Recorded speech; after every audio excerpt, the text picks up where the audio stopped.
So Funko just put on their Twitter site a rabbit, which we all must mean that code of something is going to be released today, right? I mean, because that's what we do as grown people. We put codes on Twitter to tell everybody else that there's going to be a release of the Alice in Wonderland pop. So there's going to be a release of something, right? I mean, there has to be a reason why we only put a rabbit on the site. I mean, right? Am I right or wrong? I must be right, right? I mean, there has to be a reason behind this.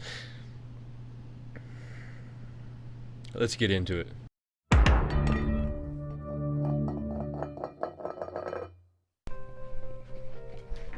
Hey, and this is why I have to make a video about this one. So we put things on Twitter that's going to be code as to there must be a release or something that's coming out, and I'm gonna go ahead and call this as a Funko fail, right? I mean, this release was a total fail. I think from the word go they knew it was a fail, but I'm going to talk about some of the positive attributes that came out of this, right? I mean, so there was some stuff that I noticed in this that maybe you didn't notice that I'm gonna point out to you now as maybe some things to look at in the future, right? I mean, some stuff that maybe we can be aware of. So when it comes to Twitter, we now know that they're going to release rabbits or different things on different days that there's not normally released, because this one would have been released on a day that we wouldn't have normally seen a release. We don't normally see releases on Thursday. They have historically this year been Monday, Wednesday, and Friday. That's historically when we've seen the releases, not on a Thursday. So the fact that it was released on a Thursday tells us that they were attempting to throw everybody off just a little bit, right? I mean, so that's one positive thing that we can take out of this, is that they did try and throw everybody off just a little bit. Then we can go into the fact that they didn't tell us that it was going to be released, but they gave us a sign. Now, I'm not into the signs. I don't do very good with signs or gestures or things of that effect. I like for somebody to just come out and just straight tell me. So putting the rabbit on there as a sign was kind of a slap in the face for somebody like me, because I don't really like signs. I really like straightforward conversations or just straightforward information, right? But that was an attempt to let us know that there was going to be something that day. They just didn't want to necessarily say what that something was going to be. Now, as soon as I realized that there was a rabbit on there, you could instantly go to their site, and all of the Alice in Wonderland pops were on there for sale. Now, we're going to start getting into some pretty negative stuff, because from this point forward, this is where Funko completely failed. They dropped the ball. They know that they dropped the ball. You could not get the site to load. The second you press something, it just sat there in this constant death circle, as you can see right here. I mean, it just stayed in this death wheel. Did not change, and that did that for probably 20 minutes. So that goes into the whole like phone in your face idea that's kind of annoying, right? So Funko just assumes that if you want their products, you're going to walk around with a phone, a laptop, a iPad, a device in your hand 24 hours a day, 7 days a week, if you want it. And if you don't want it, well, that's fine.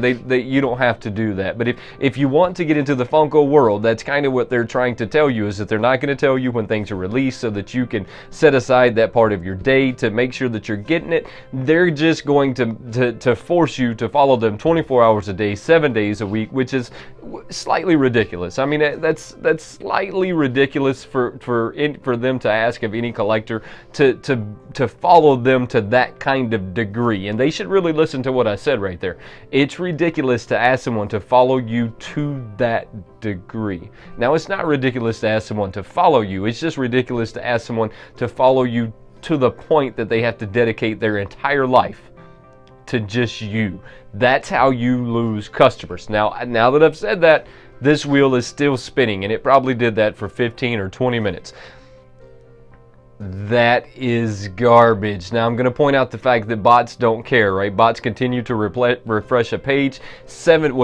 400 or 300 times a second is how often they can refresh a page. So what I'm going to just assume happened at this moment is that the bots have taken over, and the page itself cannot refresh because it has went under such a tremendous load. Now, I'm sure that they're going to come out with some big article that's going to tell all of us that we're completely crazy, that no bot software was on, that's what was happening. They got overloaded, and then once it got overloaded, it couldn't get unloaded because there was just too many hitting it at one time, and the page itself just couldn't keep up. I mean, you could see that we are still trying to load. It is doing this funky load, right? It loads and then stops and then loads and then stops. It's doing this funny load that you don't really see. So that gives me the first key that something has seriously happened and something has really went wrong.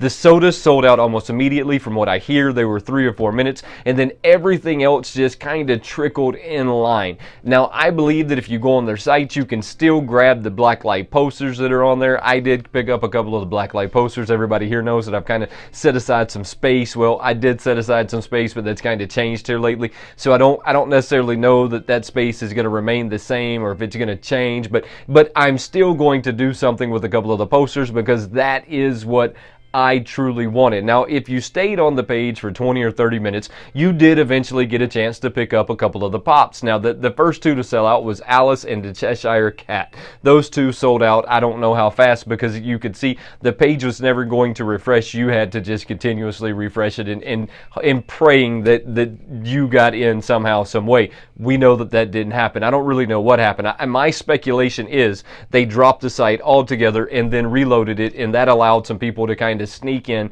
after the bots had kind of got knocked out of the equation.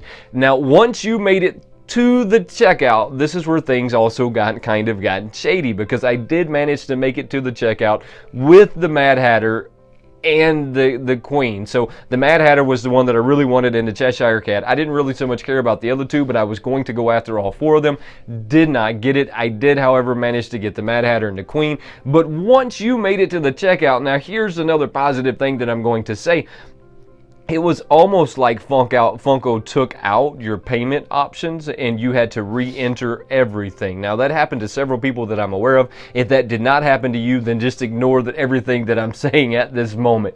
That did happen to several people. They knocked your payment information completely out and made you re-enter it. Now, you could re-enter your account, so you could re-enter your password and your email, and it would bring up all of your shipping information, but it did not have the payment information in there, and that was the vitally important part. So you had to take the time to re-enter all of your payment information. Now, I'm going to say that was another way of them trying to combat the bots, but once again, they're confused on how this works, and I often feel confused about some of the stuff that they're doing, because I think that maybe they got a 10-year-old that's trying to run their IT department who hasn't quite figured out that things are far more advanced than they are. So just because they made me re-enter my information, if I had buying software, it does it for me. I don't have to put any of that in. The second it asks, it just does it for me. So some of the things that they're doing really feel like you're pandering to the bots, Funko, and that is a direct message to you, by the way.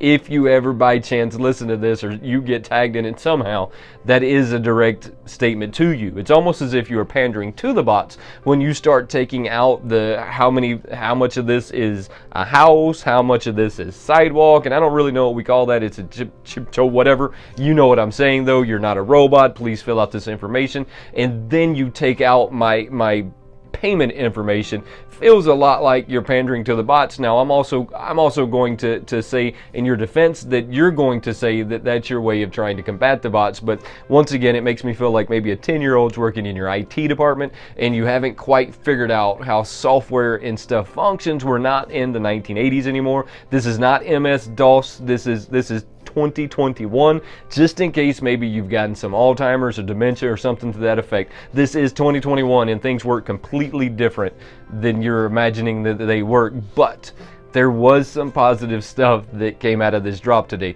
like that rabbit. So if you're not following Funko on Twitter, this is something that you should maybe take the time to sit back and go follow them on Twitter. I don't know if maybe you want to turn on the notifications or something to that effect, or maybe you should just get involved in my Facebook community. The link is down below. It's a bunch of really awesome guys. They all kind of like keep everybody in contact as what's going on and in the loop as to what Funko is doing. So I got a really cool message like right as all of this happened, which was just a screenshot of this rabbit that they had posted on there, and then I shot over to their page and we went from there. You know how the story goes from there. You just listen to the whole story. Before we get out of here, guys, though, don't forget to subscribe to the channel, turn on those notifications, and become part of the Wayneko crew. There is no Wayneko crew without you, and I truly appreciate you for watching. Until next time, have a good one.